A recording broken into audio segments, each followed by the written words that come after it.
So the agenda for this, we're going to, before we dive into the data, we'll just outline what we're going to go through here. It's the statistics section. Obviously, that's covering the crime trends, our response times, the data behind how crime has changed in the city.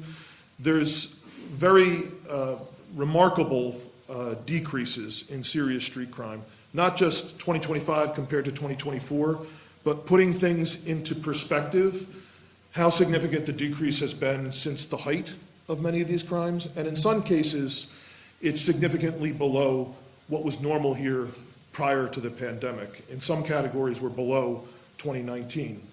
And in one precinct of the city, in terms of gun violence, we're the lowest that it's ever been. So I think there's some remarkable trends here to go over. The overall data tells a very clear story that the city of Minneapolis is moving in the right direction. And I'm proud to report that our city is becoming safer every day. Clearly, we have challenges, very significant challenges. The department today remains staffed significantly lower than it had been historically. We're about 300 officers smaller than what had been normal here prior to the increase in crime. But despite that, we are making progress preventing crime and also advancing reforms that are required under a consent decree. And those trends that we're going to see are the direct result of the hard work from the men and women of the police department, as well as the community leaders and different community organizations that are here with us today. So this is covering violent crime, as you can see, murder and gunshot wound victims. Last year, there were 12 fewer murders in the city. That's 32 lives saved compared to the peak in 2021. In terms of gunshot wound victims, we're down 18% from last year. That's even with the mass shooting at Annunciation Catholic School, as well as a few other mass shootings. It's overall 68 fewer victims. But what's most significant is there were 347 fewer shootings last year compared to where we were in 2021 at the peak. In 2021, the city earned the dubious distinction of being the only major city that ended the year with more shooting victims in one year than we had sworn members on the police department. So it was a very difficult challenge to overcome. And the success that we're seeing in reducing the number of shooting victims, combined with the success in increasing staffing that you will see later, highlights the overall success in rebuilding the department to make the city safer. Next slide. So there's been fewer gunshot wound victims in nearly every precinct. The only exception to this rule is the 5th precinct. If you exclude the Annunciation shooting, where there were 29 gunshot victims at that one incident, the 5th precinct would also had a decrease from the previous year. The 3rd precinct is down 33%, and the 4th precinct is down 42% in terms of shooting victims for the year. This is a remarkable story. For as long as the city of Minneapolis counted the number of shooting victims separately from the charge of assault, last year was the lowest number of shooting victims ever in North Minneapolis. That goes back to at least 2008 when the city started tracking shooting victims separately. And that's incredibly remarkable. That's what you've seen from the Samuels that were part of the video that have been living that, the residents in the area. And it's incredible when you consider that for the vast majority of the time that the city was collecting that data, North Minneapolis comprised the majority of all of the city's gun violence, and led the city, was the precinct that led the city. And for the first time last year, that's not true. The lowest number of shooting victims ever in North Minneapolis, and the 4th precinct for the first time was not leading the city in terms of shooting victims. So that's incredibly remarkable. What's also behind these shooting numbers, the city has a gunshot detection system that it's had for over 15 years now. Before 2020, it had never recorded automatic gunfire in the city. Literally never. August of 2020 was the first time ever.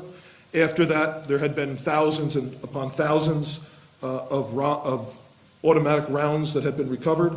But thanks to the partnerships that we have with the different law enforcement agencies, the partnerships with community organizations, that has also decreased significantly. It's about half now of what it had been. Next crime we'll talk about is robbery. Robbery is down 50% compared to the peak that we had in 2021.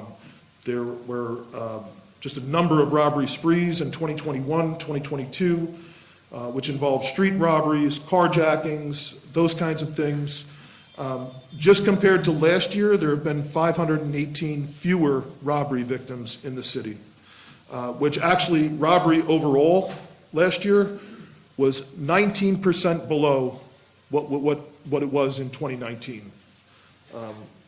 So that's a very, very significant difference. Another problem that the city dealt with in 2020 was a very dramatic increase in carjackings.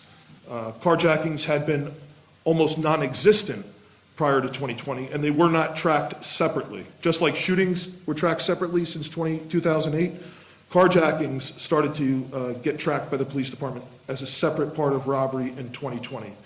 But we've had some pretty impressive gains in reducing that problem. It's now 73% fewer carjackings in 2025 than the peak in 2021, and 100 fewer victims of carjacking last year compared to the previous year. So some of the stuff that's behind all of this. I would say overall, one of the things that we've been trying to do the last few years in the police department is restore a sense of urgency to addressing all of these problems, to help build that culture shift. And we've employed a number of different tactics. It's the partnerships with other agencies. It's the dedicated work. It's the increased staffing.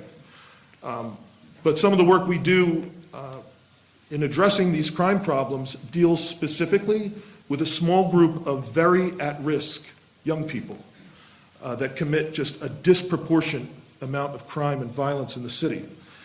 And the reality is they are just as much a threat to themselves as they are to people in the community. They're very highly at risk. So in September of 2024, we formed the Juvenile Curfew Task Force under Lieutenant Kelly, who partners with a number of different community organizations. Mohammed Abdul-Ahad, sitting right next to him, from Touch Outreach, is one of those many organizations. And the results that they have had in this task force speak for themselves.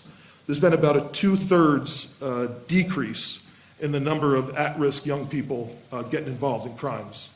And that's because of the work that they do. They proactively go out at night and on the weekend, and they engage and they visit families. They try to make referrals to these different community organizations that are there to try and help young people, as well as social services and things that are needed. One of the recent officers that visited, went to a house and the heat wasn't working and it was very cold. So the officers went to Home Depot and bought a couple of space heaters and were able to help connect them long-term for services that could help fix some of the needs that they have.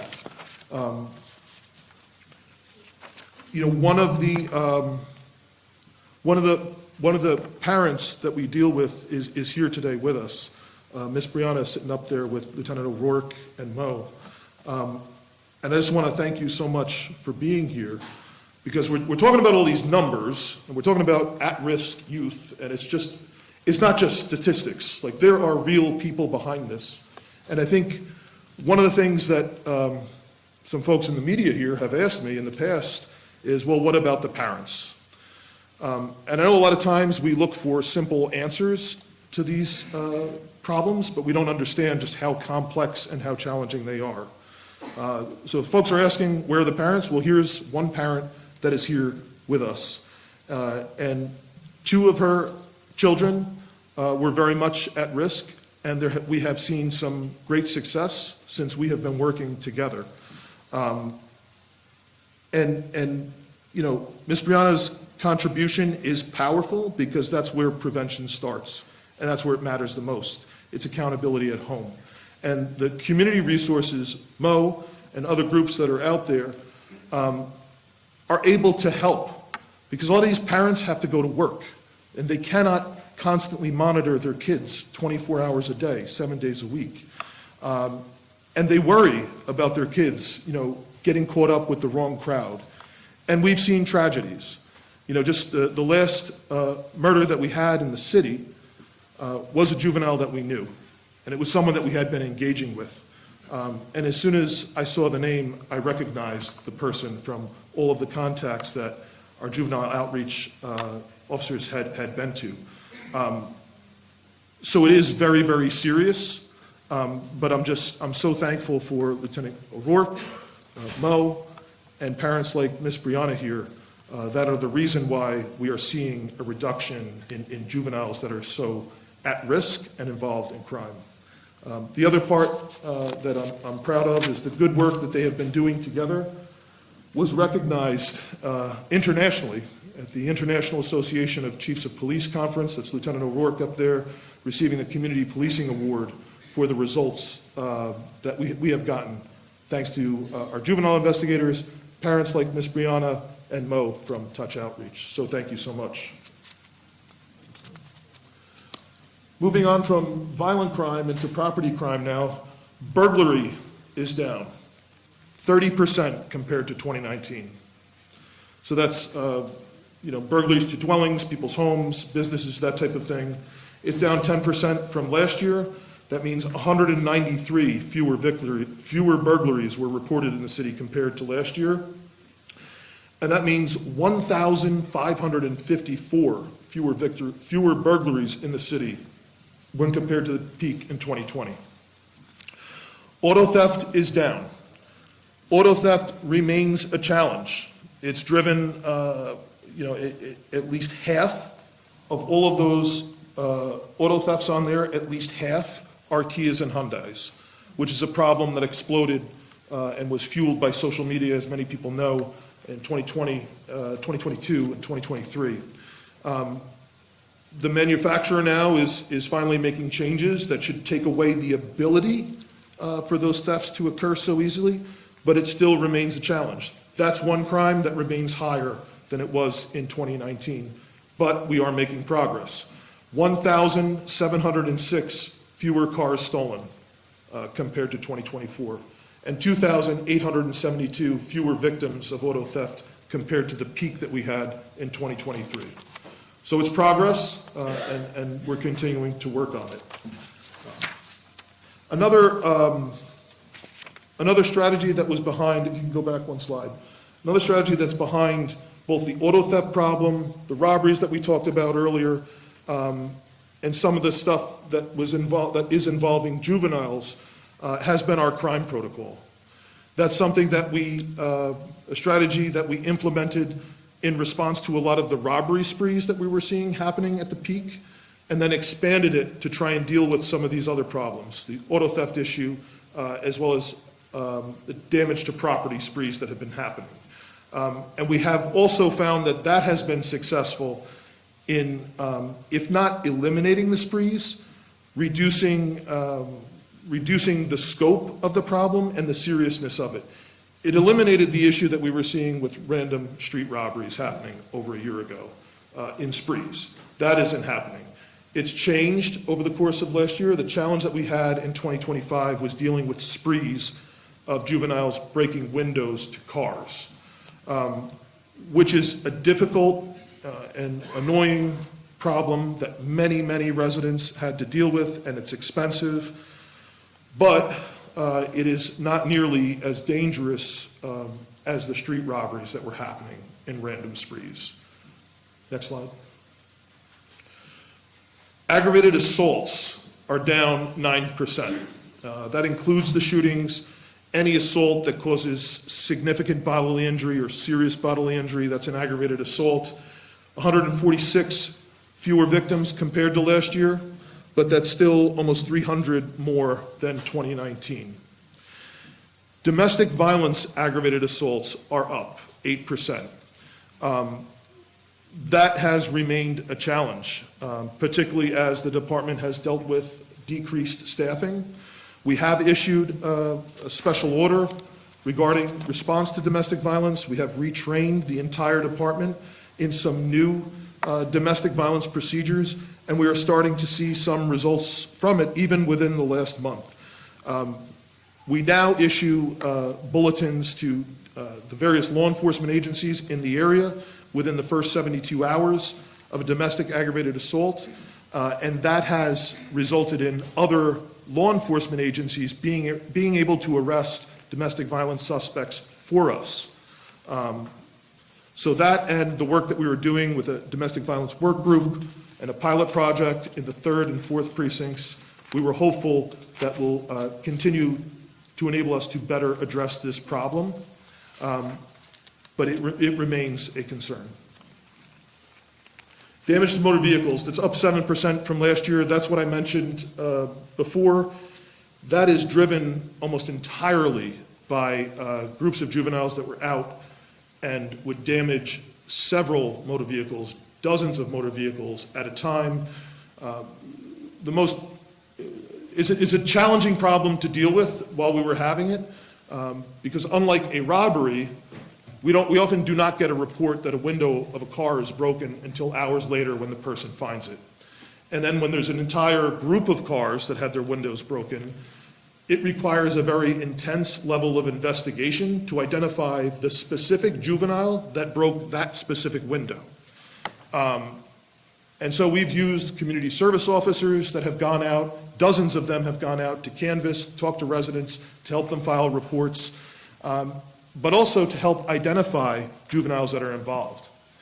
And while, at the end of this, you essentially have a minor crime, a broken window, it's not necessarily going to result in a prosecution. We have been able, again, to employ the juvenile task force to engage with those juveniles that we know are involved and try and redirect them. And we have seen success from that to enable parents to work with us and work with some of the community groups to try and help keep those kids away from the individuals that are negatively influencing them and going down that path.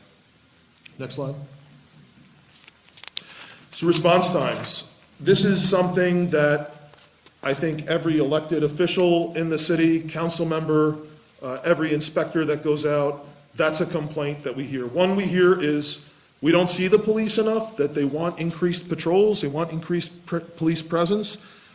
Then the next most common complaint, I would say, is police response time. When someone calls 911, it is an emergency. It doesn't matter which of these different crimes it is. It's very serious for that person. And they need and expect the police to be able to get there promptly.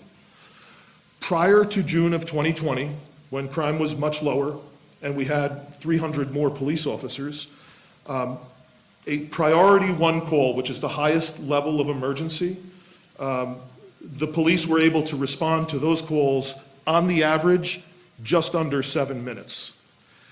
Since June of 2020, the police department has never again been on average below 7 minutes for response times. At times it had gotten close, the average has gotten close to almost 10 minutes. And so we've taken action and developed a protocol, a response plan to try and better respond more quickly. And I think the results from this speak for themselves.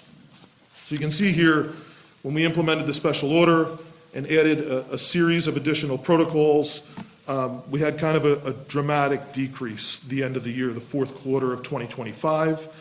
And we've come very close to getting underneath 7 minutes. That's while the city is still experiencing, as you've seen, a higher level of demand for service and also having 300 fewer officers. So that's something that I'm proud of. I'm thankful for the hard work of the cops that are doing that. And I'm confident that with the increased staffing that we are seeing over the course of the next year, it's our goal to get back to where we were with response times and get underneath that 7-minute mark. So hiring updates. The police department year after year had consistently gotten smaller ever since 2019. Year after year there had been attrition. And for the first time in 2024, we ended the year just slightly above the number of officers than what we started. It was the first time there had been an increase. And now in 2025, we've gone that much further. While we've made significant progress, there's a lot of people that are training, that are in the pipeline. In the room with us and outside, you see the folks in the gray shirts. Those are our community service officers. The city has more community service officers today than they ever did before. But the community service officers are still going to college. So in many cases, they're 2 years away from being able to enter the police academy. And then they go to the police academy for 4 months, and then they can become police officers and come out on the street. So while it's great that we have them, it's still some time until they'll be able to actually get out on the street. So these are the numbers here showing the attrition, 2023, 24, and 25. The first column is the total number of people that we hired. The next column is the total number that's separated. That's the one in the middle. And then the light green, the yellow or light green, that's the net change between the two. So it's the total number of people that we hired. So in 2025, we hired 174 people for sworn officer positions. We lost 49 police officers during the course of the year, so that is a net change of 125 people. We finished the year 125 people more for sworn officer positions than what we lost in the course of normal attrition.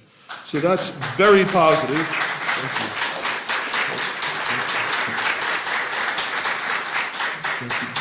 That is very positive, because almost the entire time I had been the police chief here, and I would get the report every week, month after month after month, we kept getting smaller. And even in 2024, when it finally stabilized a little, the numbers just did not add up. You know, the charter minimum here is 731. The department typically had about 900 officers for many decades. At the rate we were going in 2024, even when there was a little bit of an increase, we could go for infinity and never reach 731, because we were just not hiring enough people, barely hiring enough to keep pace with attrition at that point, but not hiring enough to grow. So thankfully now it is dramatically different. That trend is continuing into the new year. We're graduating a class of 21 recruits are coming out of the academy. The next class will have at least 30, if not 40 recruits in it. And we have a very strong pipeline of young people that are community service officers and cadets that are going to be following right up behind them. So this is positive to rebuild the department, which will ultimately help us deliver better service to the community and help us work with community to continue to prevent crime. And these are the numbers here with the two of the programs that feed into the police officer position. That top line is the CSO, the Community Service Officer Program. Those are the gray shirts that are here with us today. They get a salary, we pay for their college, and we pay them to go to college, and then at the end of college, they get to join the police academy. So it is a great program, particularly for young people in the city. If you know young people that are out there, we are hiring. We still have plenty of vacancies. We'll give you a good paying job. We will pay for your college and pay you to go to college, and then you potentially get a chance to be a part of a career that can be life-changing for many young people in the city. So please spread the word that is out there. That bottom line, the lighter blue, is the number of cadets. The cadet program is very frequently a bit older than our community service officers. Those are people who have at least a bachelor's degree. In some cases, they have master's degrees. and they're often deciding to make a career change. So we hire them as cadets, and they go to community college for a couple months to do their police program, and then they're able to join the academy much quicker. So the consent decree. We know that we have a state settlement agreement. We have the reforms under the consent decree. It's rolled in together. And it's a whole lot of work that has to be done while we're doing everything else to address crime and restore relationships with the community. And I'm proud to report that the department has done a whole lot of work in 2025 to advance the reforms under the consent decree. And I just need to be clear. The consent decree is a legal document with lots of paragraphs and lots of requirements, but we are not approaching this from a position of simply checking off boxes, proving, okay, we did this and we're done, we did that, and proving it and getting out of it. We're doing a lot to try and transform the department, to advance the spirit of the consent decree, but really just to become a learning organization that is built on continuous improvement. That's what we're trying to do. We're trying to make this department better, not just for the residents that we serve, but also for the men and women that serve here, and try and do the best we can to give them better facilities like the one that you're in, and better support for their health and wellness, so that they can be well as they're dealing with the traumas that we're seeing every day. The reform process, I think a lot of people expected in the past, once the consent decree or settlement agreement was signed, that overnight we'd flip a switch and everything would be implemented. And that's just not how it works. It is a very long process, but that's by design. It's intentional. We have to go through a very intentional process to develop new policies, get them approved, involve community input in that, develop training for those policies before we actually implement them, develop data systems that can track the officer's performance and implementation of those, and then continue to monitor where we are on actually implementing those changes that we want to see. In 2025, we received approval on 29 policies that are new for the police department. And that is after this very long and rigorous process, drafting the policies, going through, involving the state MDHR, the monitoring team, going out and presenting them to the community, posting them online, and going through hundreds, literally hundreds of pages of policies and feedback, and trying to ensure that we're incorporating community feedback so that the community's fingerprints are on all of these policies. And then coming up with very rigorous adult-based learning, scenario-based training to implement these policies, and ensuring that we have the data systems in place to continue to monitor that. The community can see all of our draft policies online, and they have the ability to submit feedback. And we do go through all of it and try to incorporate and respond to as much of it as we possibly can. Key trainings that happened in 2025. The entire police department went through 3 days and 24 hours of use of force training to instill the very best practices and cutting-edge use of force policies for the department. The whole department went through crisis intervention training for 8 hours, wellness and early intervention training for 8 hours that's ongoing right now for the whole department. We have had over 20,000 hours of state settlement agreement training sessions delivered in the police department in 2025. Over 20,000 hours of training. So there's a whole lot of work that's been going on to try and implement these things and make this reform real for the people in the community on the street. Next one. So reform by the numbers. I mentioned that 29 policies have been approved. There's one new policy, resource hub. So that's, the policy resource hub is how the police officers can access the policies on the street when they're writing their reports, when they're getting ready for court. Prior to having this document management system, all that we had was a 700-page PDF that the cops had to try and thumb through on their own. Now we have a modern document management system where we're able to implement the new policies to the officers.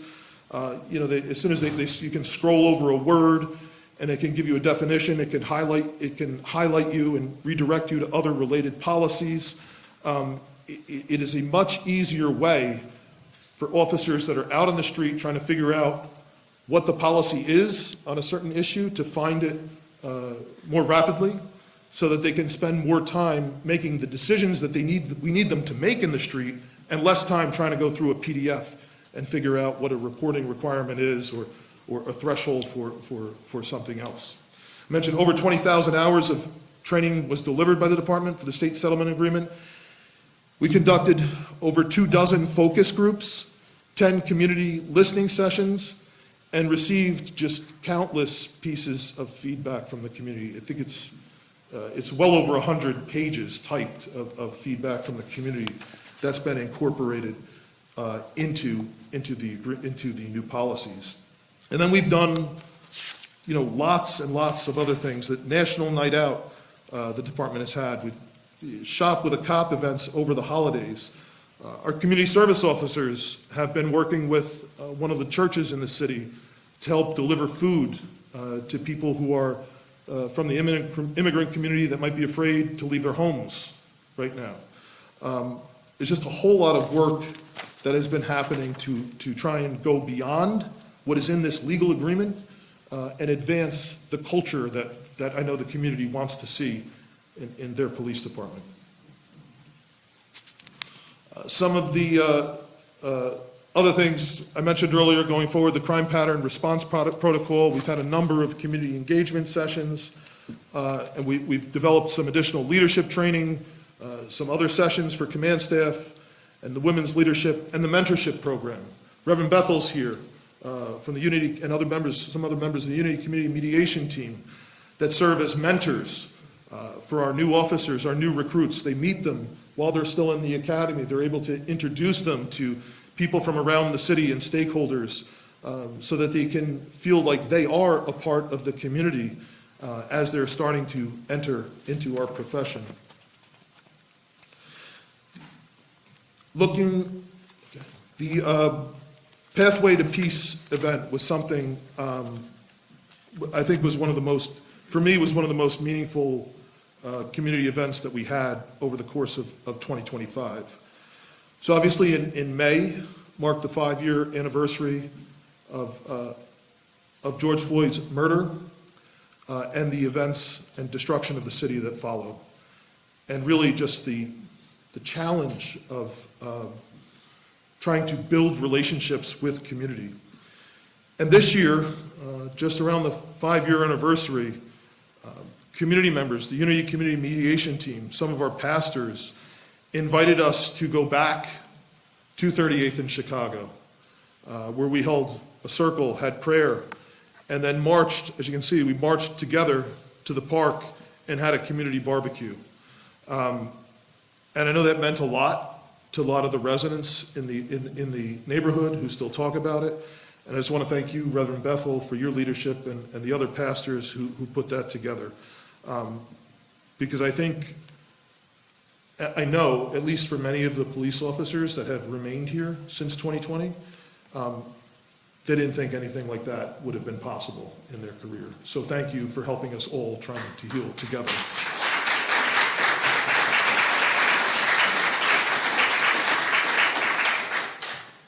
So looking ahead, we're going to try and continue this momentum. We want to continue to try and reduce serious crime while earning community trust. We're not out trying to do whatever to reduce crime. We're trying to be as precise as possible, to target the juveniles that are at risk, to target the small group of offenders that are causing the most harm, the adults that are pulling triggers and causing the most harm in the community. But do it in ways that are not broad, that work to earn community trust. And we want to try and continue to heal our police officers and rebuild the police department. That being said, ask the mayor if you want to come up and join us for your remarks. Thank you, Chief. Thank you.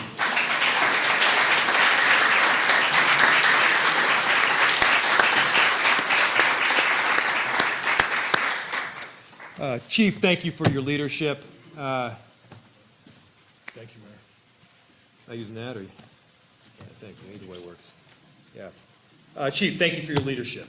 Thank you to all of our officers, the entire command staff, the community members that have been there through some of the most difficult of circumstances, both supporting and holding our officers accountable to make sure that we are collectively our best versions of self. The building that we're in right now is an example of investments that we need to be making to ensure that the work that the police officers are doing go hand in hand with community. It may not be seen that way in the immediacy, but here's the thing. You can't expect somebody to perform at their very best level if you don't invest in them.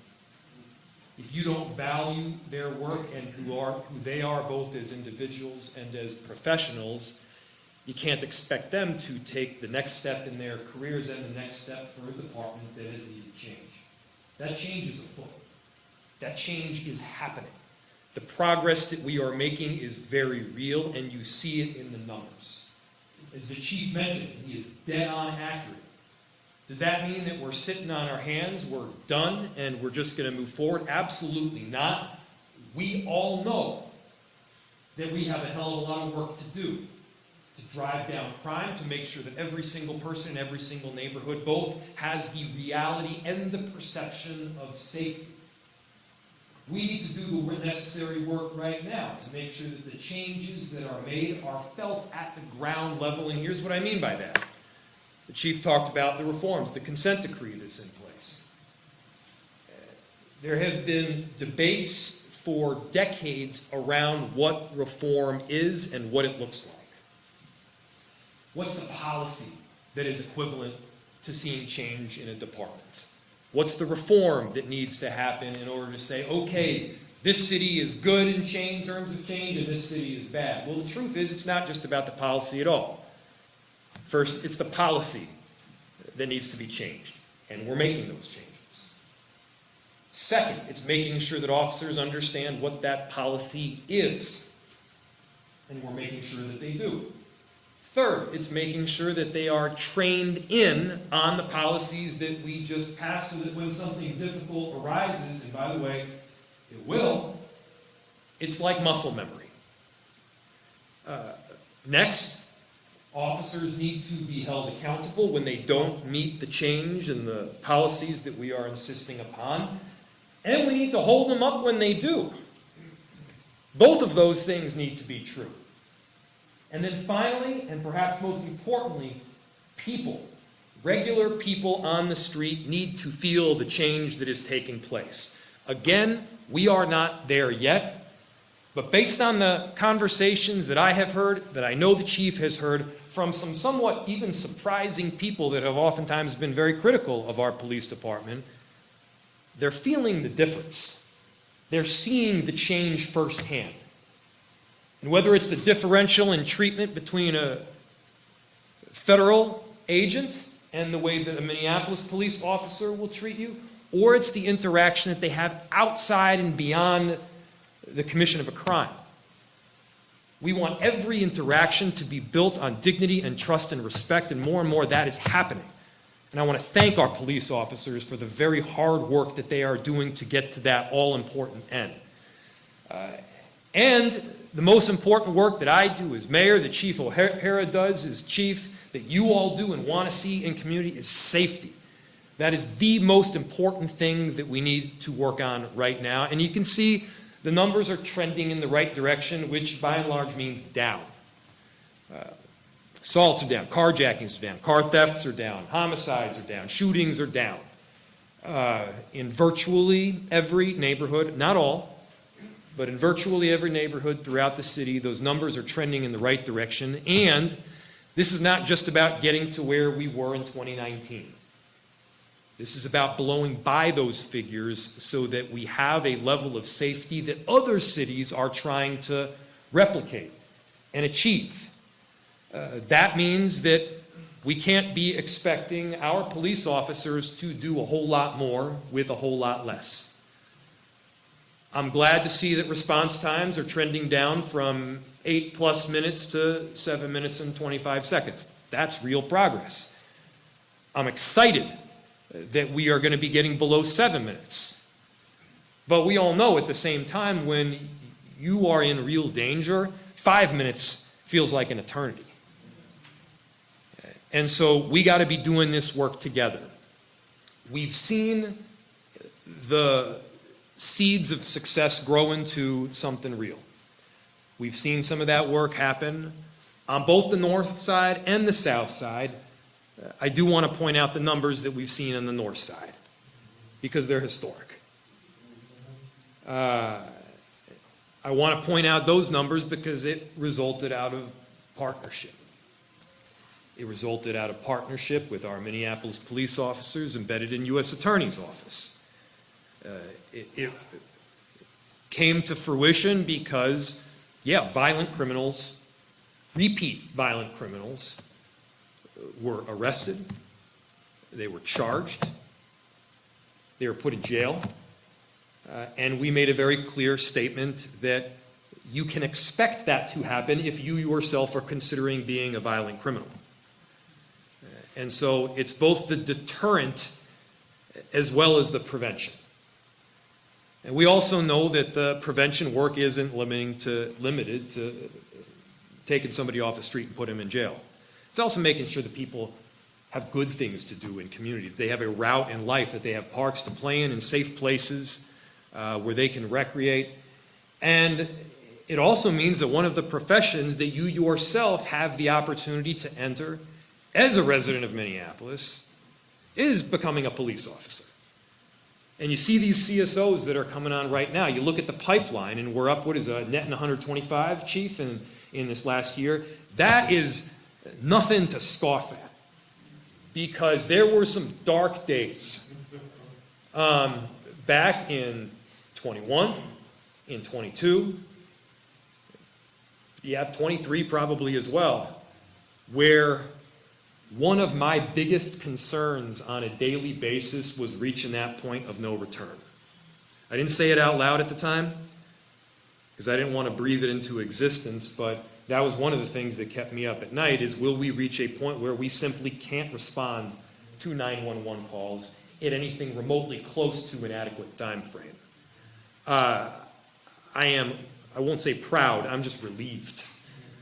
I'm relieved to say we are not going down that point of no return. Our police department is growing every single day. We have the most diverse police department ever in our city's history.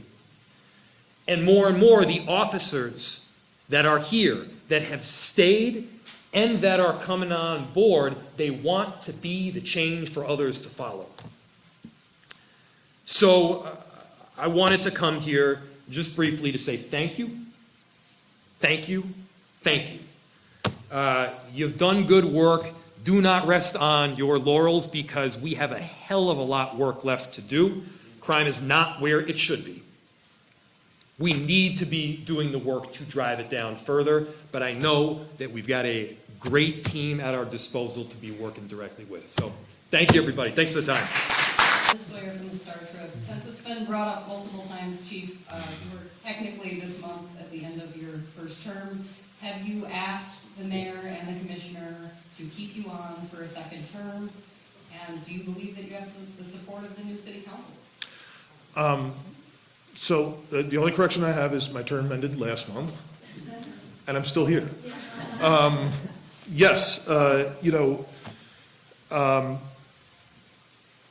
this is a difficult job, as is a much more difficult job to be the police officers that are in the cars here every single day. The police department remains very challenged day after day. We're not quite in the level of crisis in terms of staffing as what had been normal. We're not in the level of crisis around crime as what we talked about today. But the urgency remains there. And I think a lot of times people mention the scrutiny that the department is under. Certainly it's the most intense scrutiny, I would argue, of any police officer in America. That's what our cops go through here.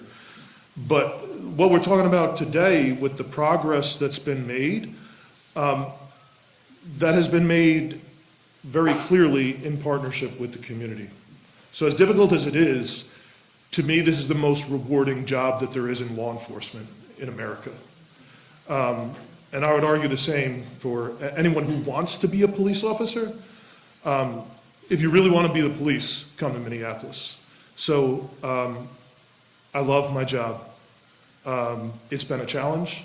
The mayor is very well aware of how I feel about my job and my desire to stay here. And I'm continuing to go forward and do that 24 hours a day as best I can.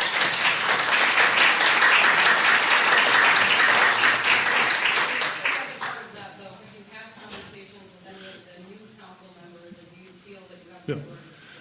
So I've not had conversations with the new council members. I met Councilmember Warren, came to the Special Operations Center last week and met with some of our community safety officers, but I have not had specific conversations about me personally with council members, no.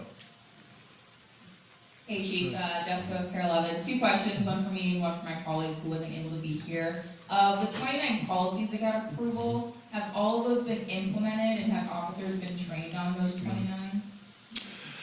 So I'll bring up Commander Wilkes to go through, she knows the list of 29 better than I am, and we'll let her address that. Thanks, Chief. So out of the 29, we've had use of force and EIS and wellness that have been approved, and we're currently going through training for the EIS and use of force we have all been trained on. So out of the 29, we have the 2 policies that we've been trained. And not every policy, though, requires in-person training for implementation. Right. And it's literally, I don't know if you have a number, but just the 29, we're talking about a couple hundred pages of policies that have been approved, yeah. So just for an example, with use of force, we have over 17 policies just in that one policy. And so with the use of force training, we've been through all of those, over 100 pages, dozens of comments, feedback went into incorporation. And so Yeah. To answer that question. Yeah. What do you think is the most, for use of force, what do you think is the most impactful change that you've seen? The most impactful change. Well, I think it's more than just the changes that are a part of the settlement agreement and the consent decree. To me, the most impactful has been the focus on de-escalation and avoiding the use of force whenever possible. And that's not an easy thing to implement in a police department. Because the reality is, we can't talk everybody into handcuffs.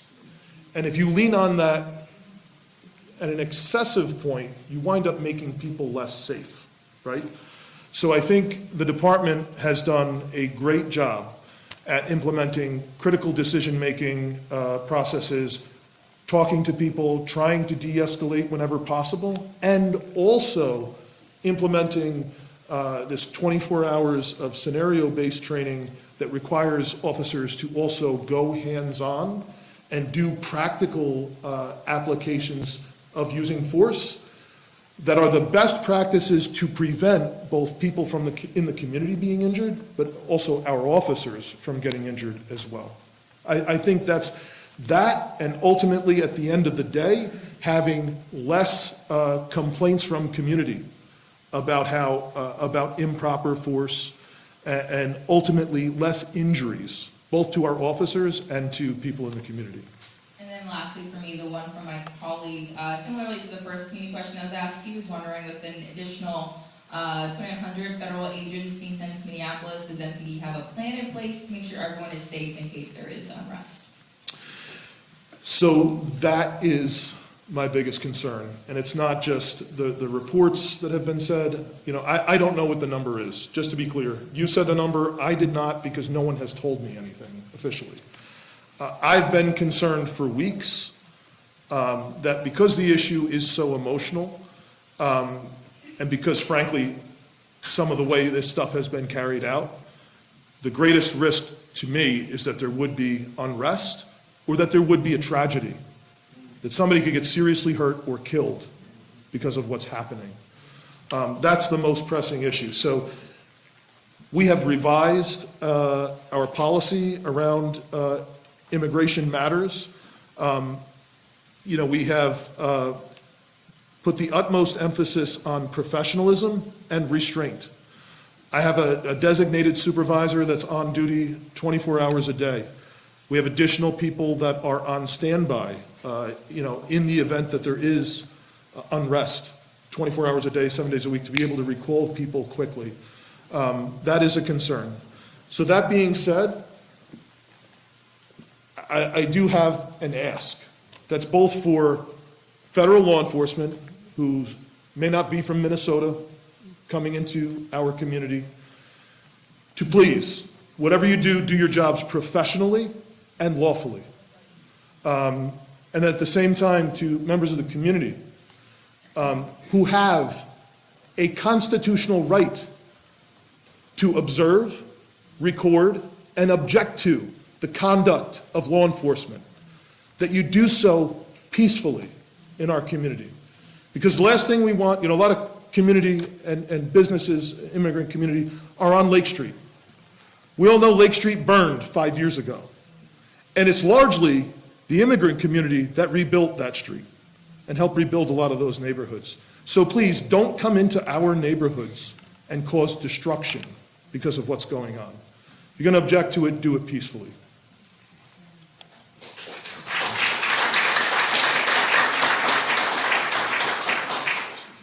Hi, Chief. Regina Medina with. Oh, hi, I'm sorry. Hi. I had a question on the recruitment and the 174 hires that you had in 2025, and I wanted to know what was behind that and, basically that. Yeah. Thank you. So that represents all of the different pathways. So I think it's, the one slide said like 74 community service officers, over 3 dozen cadets, and then there's also recruits, and then there's a number of lateral transfers. I think we had the most lateral transfers ever last year. So those are people who are police officers in other cities in Minnesota that then have transferred into the police department.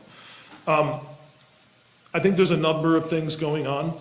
One, I think it was helpful, of course, that the city had settled the collective bargaining agreement with the police officers union, because I know that was a big deal for a lot of the cops.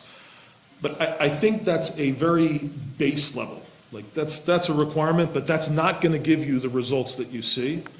I think the results that we see have been a change since 2020, and the change is both with the officers as well as the community. I think the officers, a lot of them have started to heal. They feel proud about what they do again. A number of the officers, and many of them that are here and in this building today, might not want to tell the press, but they've told me, and their family members have told me, that living through what they lived through here and watching a majority of their coworkers leave, the destruction of the city led them to a few years of questioning what they had done with the majority of their adult life and feeling like that was not meaningful. And I think a lot of officers have started to heal, and they feel again like they're doing meaningful work. And that has an impact then on being able to recruit people. Because when I first got here, and I would ask cops in this town, what do you think we should do about recruiting? Many had told me, I tell anybody that asks me, don't come here. Everybody's leaving and everybody hates us. And if that's how we were feeling about ourselves, there's no wonder we were shrinking month after month. So I think a lot of it is the healing and people being able to see so many residents that are supportive of what the officers are doing. Maybe one or two more, or is there anybody else? Yes. Hi, Camarillo, KSTP. With all the national attention here in Minnesota, we know that your department has been tracking increased calls for service in the Cedar Riverside area impacting the Somali community, with several business owners getting threats and harassment. How does your department determine what's a threat versus what will turn into action, and what message do you have to those who are getting those type of messages? Yeah, that's a great question. Thank you. I think anyone who has a threat or feels threatened, feels harassed, should at least call 311, and we will screen the calls. What the difference, where the line is, I think, is what you're asking, is the law. What makes something illegal? So I think a lot of times, people can receive messages that are offensive and that are hurtful. Quite frankly, they're ignorant and racist. But it doesn't necessarily, unfortunately, it doesn't necessarily mean a crime has been committed. So in order for us to have a police report, and to take some sort of law enforcement action, is there has to have been a law that is broken by that communication.